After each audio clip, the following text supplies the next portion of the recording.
আসসালামু আলাইকুম। খুব কষ্টের কিছু কথা বলার জন্য আপনাদের সামনে এসেছি। 5 তারিখের পরে আসলে ইউটিউবে কথা বলতে হবে এটা চিন্তা করি নাই। মনে করেছিলাম যে 5 তারিখের পর দিনই দেশে যাব, যেদিন পতন হবে তার পরের দিনই দেশে যাব, পরে বলতে তার পরপর দেশে যাব আর কি। তো এখনও আমাদের মনে হচ্ছে যেন সেই আওয়ামী লীগের সাথেই বোধহয় এখনও যুদ্ধ করছে। বিভিন্ন বিষয় নিয়ে মত পার্থক্য হচ্ছে, বিভিন্ন বিষয় নিয়ে কথা বলতে হচ্ছে, এখনও দেশের বিরুদ্ধে ষড়যন্ত্র হচ্ছে। যেই জিনিসগুলো না চাইতেই পাওয়ার কথা সেই জিনিসগুলো এখন আবার চাইতে হচ্ছে, সেটার জন্য প্রতিবাদ করতে হচ্ছে, রাস্তায় নামতে হচ্ছে। গতকালকে একটা ভিডিওতে আসিফ নজরুলের সৌদি আরবে গিয়েছেন এক ব্যক্তি, তিনি ফেসবুকে তার পোস্ট করেছেন যে আসিফ নজরুলকে পিছনে নিয়ে এইভাবে আপনার মানে ফোনটা সামনে ধরে এইভাবে বলছে যে এই যে আসিফ নজরুল এই প্রবাসীদের রেমিটেন্স যোদ্ধাদের টাকা মেরে দিয়ে তারপরে হজ করতে এসেছেন। আসিফ নজরুল দেখছি সেই ভিডিও থেকে আপনার আস্তে আস্তে সরে যাচ্ছেন, হ্যাঁ, মানে পাশ কাটাতে চাচ্ছেন। তো আসিফ নজরুল কে ভালো কে খারাপ, কে ঠিক আর কে বেঠিক, এটা আল্লাহ একদিন জাজ করবে। শুধু এতটুকুই বলে রাখলাম, এই 5 তারিখের পরের যে সুযোগ আপনারা শুধু হাতছাড়া করেন নাই, ইচ্ছাকৃতভাবে এই সুযোগটাকে ধ্বংস করেছেন, এর বিচার, এর শাস্তি আপনাদেরকে এই পার অথবা ওই পারে পেতেই হবে। আমি আমার জায়গা থেকে শুরু থেকে এখন পর্যন্ত একটা কথাই বলি, অনেক মানুষের, অনেক নিজের খুব কাছের মানুষজনও ভাই সুযোগ এসছে, কিছু টাকা পয়সার দরকার আছে জীবনে, এরকম ওই 21 টিভিতে যখন কাজ করতাম না, এরকম তখনও অনেক মানুষজন ছিল এরকম বলতো যে টাকা পয়সা বানায় তারপরে করতে। আসলে টাকা পয়সা না মানুষকে বাঁচাইতে পারে না, বিপদে পড়লে ওইখানে আপনি বাঁচতে পারবেন। টাকা মানুষের দরকার আছে, আমরা পৃথিবীর একদম ফেরেশতা, আমাদের মানে কোনো ভুল ত্রুটি নাই, কোনো খারাপ কাজ নেই, এরকম না। আমার জীবনেও খারাপ কাজ আছে, চেষ্টা করেছি। আমাকে যদি আজকের আমি আর ধরেন বেশি না 2012 সালের আমিও যদি সেই গণজাগরণ মঞ্চের আগের আমাকেও যদি আপনি মেলান, আমার মধ্যে অনেক পার্থক্য হয়েছে। ভালো না খারাপ সেটা আল্লাহ জাজ করবেন। চেষ্টা করেছি নিজের সমস্যাগুলো সমাধান করতে। যাই হোক, তো এই যে এখন ধরেন মনে করছেন যে আপনারা ঠিক জায়গায় আছেন, যা মনে চায় তাই করছেন, আপনারা করে যাবেন, কোনো সমস্যা নেই। এইটার বিচার একদিন হবে। এই হজ করতে গিয়ে যেমনটা দেখেছেন, এর চাইতে আরও ভয়ঙ্কর অপমান আপনাদের সামনে অপেক্ষা করছে। আমাদেরও সমস্যা আছে, জীবনের ঝুঁকি আছে। আমি আমি মনে করি আমার জীবনের হয়তো বেশিরভাগ সময়ই হয়তো আমার কষ্টে কাটাইতে হবে। কারণ মানে আমার তো ধরেন যারা ভালোবাসে তারা তো সাধারণ মানুষ, তাদের তো শক্তি নেই। আমাকে যারা মানে অপছন্দ করে বা যাদের বিরুদ্ধে কথা বলেছে তারা তো শক্তিশালী। সো তাদের ব্যাপারে মানে কথা বলতে গেলে, তাদের বিরুদ্ধে যদি করি, সেটার তো শাস্তি তো আছে, সেটার জন্য হয়তো কোনো এক সময় সে শাস্তি পেতে হবে। যাই হোক, যেটাই হোক, আল্লাহর কাছে দোয়া করি যেন আল্লাহ ইমান ঠিক রাখেন এবং মানে ধৈর্য ধরে যেন যে কোনো শাস্তি মোকাবেলা করতে পারি, এতটুকু, এর বাইরে আর কোনো কিছু না। তো আজকে যে বিষয়টা নিয়ে কথা বলতে এসেছি সেটা হচ্ছে, ধরেন গতকালকে একটা দেখলাম, একজন রিক্সা চালক মারা গিয়েছিল, যে রিক্সা চালক সবাইকে ধরে ধরে নিয়ে যেয়ে তারপরে আপনার হসপিটালে দিয়ে আসতো। সেই লোকটার স্ত্রী গত সপ্তাহ থেকে তিনি ভিক্ষাবৃত্তিতে নেমেছেন, ভিক্ষা করে খাচ্ছেন। তো সমন্বয়ক যে কজন আছেন, যারা ছাত্র নেতা, যারা ছাত্রদের থেকে উপদেষ্টা হয়েছেন, আমি তাদেরকে সরাসরিও এই কথাগুলো বলেছি। এই এই প্ল্যাটফর্মেও আমি ওপেন এই কথাগুলো বলতে চাই। দেখেন, ধরেন এই যে ছাত্রদের, এই ছাত্রদের ভবিষ্যৎটা আসলে কি, তারা কি চায়? তারা যদি মনে করে যে আমাদের হাতে হাজার হাজার লক্ষ লক্ষ কোটি কোটি টাকা আসবে, আমরা এই কোটি কোটি টাকা দিয়ে তারপরে রাজনৈতিক দল গঠন করবো, এরকম দু একজনের কাছে শুনেছি। ধরেন একজনের কাছে টাকা পয়সা চেয়েছে বা কোনো এক জায়গায় টাকার লেনদেন হয়েছে, সেখানে শুনছি যে মানে ছাত্রদের প্রচুর টাকা পয়সা তারা ফান্ড কালেক্ট করার চেষ্টা করছে। এটা রাস্তা না। আপনি কত হাজার কোটি টাকার মালিক হবেন? জামায়াত হচ্ছে ব্যাংকের মালিক, বিশাল বিশাল আর্থিক প্রতিষ্ঠানের মালিক। বিএনপির এরকম নেতা আছে যারা কিনা আওয়ামী লীগের সময়ে যত টাকা মান্থলি ইনকাম করতো, তাদের ব্যবসা প্রতিষ্ঠান, ব্যাংক, বিমা কোনো কিছুই বন্ধ হয়নি। এরকম অনেক নেতা আছে। আওয়ামী লীগের পরিবারের সাথে তাদের পরিবারের বৈবাহিক সম্পর্ক হয়েছে। তাদের সাথে আপনারা টাকা নিয়ে পারবেন?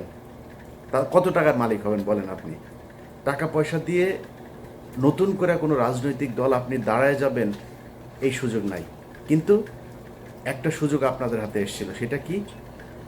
এই আগস্টে যেই বিপ্লব হলো, এই বিপ্লবে সারা দেশের মানুষ আপনাদের পক্ষে এসেছিল। এবং আমি নিজেই আমার চ্যানেলে আমি ভিডিও বানিয়েছি। এখন আমি বলছি না যে আমি নির্বাচন চাই, আমি নিজে বলেছি 20 বছর 25 বছর যত বছর মনে চাই ইউনূস সরকার ক্ষমতায় থাকুক। আমরা এখানে উদযাপন করেছি, মনে করেছিলাম যে আমরা বোধহয় স্বাধীন হয়ে গিয়েছে। মিথ্যা, সব কিছুই ভুল ছিল। এই স্বাধীনতার ঠিক আগের যে সময়টা ছিল, সেই সময় আপনাদের সাথে বাংলাদেশের মানুষ যেইভাবে এসেছিল, আপনারা তাদেরকে রাখতে পারেন নাই। কেন পারেন নাই? কয়েকটা, মানে খুব বড় করে 2-3টা জিনিস বলি। দেখেন পরিবর্তনটা হয়েছে কোথায় আমাকে বলেন। আজকের যে বাংলাদেশ, এই বাংলাদেশের সাথে যদি আপনি শেখ হাসিনার বাংলাদেশকে মেলান, মানে কম্পেয়ার করেন, আচ্ছা কম্পেয়ার করলে ধরেন একটা সাধারণ মানুষকে যদি আপনি জিজ্ঞেস করেন তার যে জিনিসপত্রের দাম কিনে খেতে হয়, সেটা কি কমেছে? এটা সমস্যা না। একটা নতুন সরকারের জন্য ধরলাম 1 বছর 2 বছর তারা কষ্ট করবে, কোনো সমস্যা নাই, কষ্ট করুক। কিন্তু সেটার জন্য তো আপনার কিছু করতে হবে, তাই না? একজন মানুষ মনে করেন যে বিদেশে যাবে, তার বিদেশে যাওয়ার জন্য আগে কয় টাকা দিত সে? আগে যদি নাকি মনে করেন সৌদি আরবে যেতে 7 লাখ টাকা, 6 লাখ টাকা, 5 লাখ টাকা দিত, তাহলে আগের সরকারের সমস্যা ছিল, দুর্নীতিগ্রস্ত ছিল, তারা বিভিন্নভাবে দালাল টালাল এইসব করে টাকা পয়সা করতো। এই জন্য ইন্ডিয়াতে যেতে লাগে 1 লাখ টাকা, 1.5 লাখ টাকা, আমাদের এখান থেকে 7 লাখ টাকা লাগে। মালয়েশিয়াতে যেতে 60,000 70,000 টাকা লাগে, আমাদের এখান থেকে লাগে 5 লাখ টাকা। ওমান, কাতার, দুবাই, মধ্যপ্রাচ্যের সব দেশে একই অবস্থা। এখন বৈষম্য কাটানোর জন্য বৈষম্য বিরোধী আন্দোলন হয়েছে, মানুষ রক্ত দিয়েছে। সেই বৈষম্য শেষ করার পরে তাদের তো কম লাগবে টাকা, তাই না? আসলেই কি লাগছে? তাহলে এইটার দায় কার? এটার জন্য তো আপনাকে জবাব দিতে হবে। আপনি যেটা শেখ হাসিনা পারেন সেটা আপনি করে দেখাবেন। এই জন্যই তো আপনাকে পরিবর্তন করে আনা হয়েছে। মানে সব কিছুর পর আমি এই যে যুক্তি দেখাচ্ছি, এটাতে আবার আওয়ামী লীগের খুশি হওয়ার কিছু নাই। তোদের আসলে মানে তোদেরকে নিয়ে মানে কথা বলার মতো এই এই মানে রুচিটাও, তোদের নিয়ে কথা বললেই মেজাজ খারাপ হয়ে যায়, গালাগালি করতে ইচ্ছা করে। তোরা তো মানুষ না। তোরা যদি মানুষ হইতে, এতগুলো মানুষকে হত্যা করলি, তোদের মানে দলের ভিতরে ধরলাম সব অমানুষ। অনেক মানুষ বলে যে আওয়ামী লীগ আসলে সবাই খারাপ না, কিছু কিছু ভালো আছে। তোদের 5 জন মানুষ তো এক জায়গায় হয়ে বলতে পারতি, তাই না, যে আমরা আসলে শেখ পরিবারের এরা ভুল করেছে, এরা আসলে খুব ক্রুয়েল, এরা করাপ্টেড, এদের আমরা ঘৃণা করি, আমরা দলটা আসলে নতুন একটা আওয়ামী লীগ চাই। মনে কর তুই শেখ মুজিবের আওয়ামী লীগের চাস, ধরলাম এই গত 15 বছরে আওয়ামী লীগ চাস না, মাপ চেয়েছে কেউ এখনো পর্যন্ত ওদের ভেতরে মিনিমাম কোনো অনুশোচনা, অনুতপ্ত কোনো কিছু না। ওরা আবার করে, আবার আসবে, আবার ওইরকম করবে। এখন ওদেরকে সুযোগ করেও দিচ্ছে, এই সরকারই দিচ্ছে। সব কিছু যদি বাদ দেন, আপনি প্রবাসীদের টাকা পয়সার কথা বলেন, পুলিশের এখন পর্যন্ত আপনি জানেন আগের চাইতে বেশি ঘুষ দিতে হয় একজন ওসিকে একটা নিতে হইলে, একজন এসপিকে বদলে নিতে হলে, ভালো একটা পোস্টিং নিতে হলে। পুলিশের বউ, ঊর্ধ্বতন কর্মকর্তাদের বউ পর্যন্ত মাঠে নেমেছে এই টাকার কালেকশনে। একজনের বউয়ের ফোন রেকর্ডও আছে, এক ওসির সাথে কথা বলছে, নিজে করে, নিজের পরিবারের খুব নিকট আত্মীয় দিয়ে তারপরে ওসির সাথে ডিল করায়। তাহলে পরিবর্তন কি? এখন এগুলো সব কিছু নিয়ে কথা বলতে গেলে না, মানে সবারই মনে হয় সমস্যা হচ্ছে না, আমার একাই মনে হয় সমস্যা হচ্ছে। এই কারণে গতকাল আমার ফেসবুকের একটা পোস্টেও দিয়েছি যে খামাখা এত শত্রু বাড়ায় লাভ কি? সবার যেহেতু সমস্যা হয় না, আমার একা একা সমস্যা গেলে আমারও তো ইচ্ছা করে। এই জন্য চিন্তা করেছি যে সবার সাথে মিলমিশ করে তারপরে যা হয় হোক, দেশে যাব, দেশে যায় ভাই আমার ইউটিউবে এখন যে ইনকাম, এখানে বসে আমার ইউটিউবে যদি 5 লাখ 6 লাখ টাকা ইনকাম হয়, তাও তো আমার হয় না, কারণ এখানে তো খরচ বেশি। আমি বাংলাদেশে 2 লাখ টাকা ইনকাম হলে আমি আরামে বিশাল মানে রাজার মতো চলতে পারবো। তা আমি কেন এখানে কষ্ট করব? কেন আমি সরকারের সাথে, সেনাবাহিনীর সাথে, পুলিশের সাথে, বিভিন্ন রাজনৈতিক দলের সাথে কেন ঝামেলা করবো? কারোর যেহেতু সমস্যা হচ্ছে না, তাহলে আর কি, সমস্যা নাই। এই কষ্ট থেকেই কথাগুলো বললাম। এখন পুলিশ থেকে শুরু করে সব জায়গাতে সমস্যা, সব কিছু যদি বাদ দেন, সব বাদ। আচ্ছা, যেই হত্যাগুলো হইল, এটার ব্যাপারে মিনিমাম একটা ইতে যাওয়া দরকার ছিল, জান নাই। এখন এই যে ছাত্ররা মনে করছেন যে আপনারা টাকা পয়সা করে তারপরে বিশাল আকারে একটা মানে এই ফান্ড তৈরি করে তারপরে রাজনৈতিক দল গঠন করবে, নতুন দল। এই মাসেই সম্ভবত আপনাদের নতুন দল আসবে। আপনার দলে মানুষ আসবে কেন আমাকে বলেন? কিসের জন্য আসবে? কোনো একটা কারণ থাকতে হবে তো। আপনি অন্য দলের চাইতে কোন জায়গায় ভিন্ন, যেই কারণে আপনার দলে আসবে? সেটা আসতে হলে অন্তত আমি মনে করি দুইটা কাজ করতে হইতো। এক নম্বর, এই যে আওয়ামী লীগের যেই হত্যা মামলার আসামিগুলো, চিরুনি অভিযান চালায় প্রতিটা আসামিকে ধরতে হবে। ধরার পর তারপরে তাদের বিচার কি হবে, কে নির্দোষ কে দোষী, সেটা পরে আপনি করবেন, বিচার হবে, তদন্ত হবে, চার্জশিট যাবে, মামলার প্রক্রিয়া চলবে। যে দোষী হয় সে দোষী, যে নির্দোষী হয় সে খালাস পাবে, ছাড়া পাবে। কিন্তু আমাদের চোখের সামনে ঢাকা শহরের ওই সময় টিভির মতো জায়গায় 7 জন খুনি মামলার আসামি, 2-3 মামলার আসামি পর্যন্ত ধরা পড়ছে। মুন্নি শাহ ধরা পড়ার পরে ছাড়া পড়লো। আরে ভাই, খেলা নাকি? মানে হত্যা মামলার আসামি আপনি ধরছেন, মন চাচ্ছে ছেড়ে দিচ্ছে। হত্যা মামলার আসামিকে পুলিশ ওসিকে বলছে যে ভাই এখানে আসামি আছে, আসামি ধরেন। বলে ঊর্ধ্বতন কর্মকর্তার ছাড়া ধরা যাবে না। এই যে সিটিটিসি, আপনার এই যে সিটিটিসিতে আসাদুজ্জামান, তারপরে আসাদুজ্জামানের সাথে ওর এক স্টেনও ছিল নজরুল, হ্যাঁ, সে কয়েকদিন আমার নিয়ে ফেসবুকে পোস্টও করেছে। পুলিশের একজন এসআই সে আমার নিয়ে ফেসবুকে পোস্ট করে, মানে চ্যালেঞ্জ করে, তারা ধরতে পারবে না। শুনছি এর আবার এই বিভিন্ন তদবির করে এরা চাকরিতেও ঢুকছে, ডিবি, তারপরে গোলাম রাব্বানির ভাই পর্যন্ত এখনো পুলিশে চাকরি করে। কাকে নিয়ে আপনি যুদ্ধ করবেন বলেন?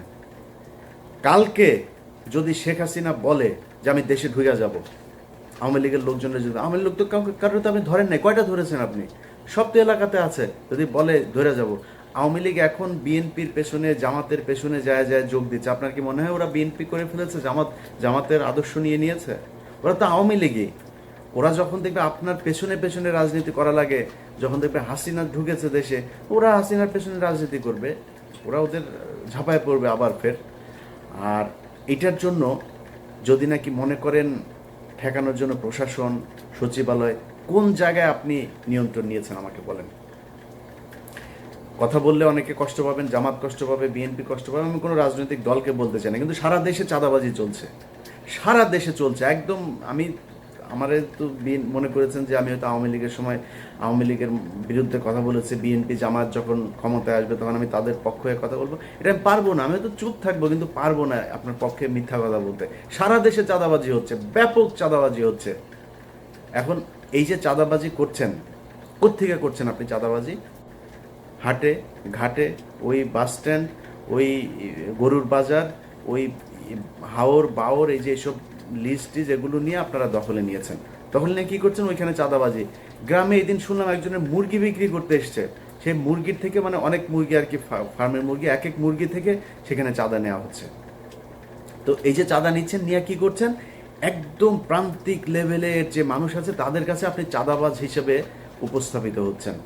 কিন্তু একটু চিন্তা করে দেখেন তো, প্রশাসনের, সচিবালয়ের, কোর্টের কোন জায়গায় 2-4টা জায়গা বাদে কোন জায়গাটায় আপনার জামাত বা বিএনপির লোক আছে? আমার দেখান 2-4টা জায়গার মধ্যে যে একটা ধাক্কা যদি শেখ হাসিনা দেয়, আওয়ামী লীগ দেয়, আপনি যে প্রশাসনের এই দিক থেকে যে সমর্থন পাবেন, সেই সুযোগটা আছে আপনার? নাই। তো কি নিয়ে আপনি যুদ্ধ করবেন? অতএব ছাত্রদের আমি মনে করি, সেদিন আমার সাথে যাদের কথা হচ্ছে তাদেরকেও আমি একই কথা বলেছি, যে তারা বলছে যে আমরা আসলে অনেক কিছু চাইলেও পারছি না। তো আপনারা যদি পারছেন না, এটা কি মানুষ জানে?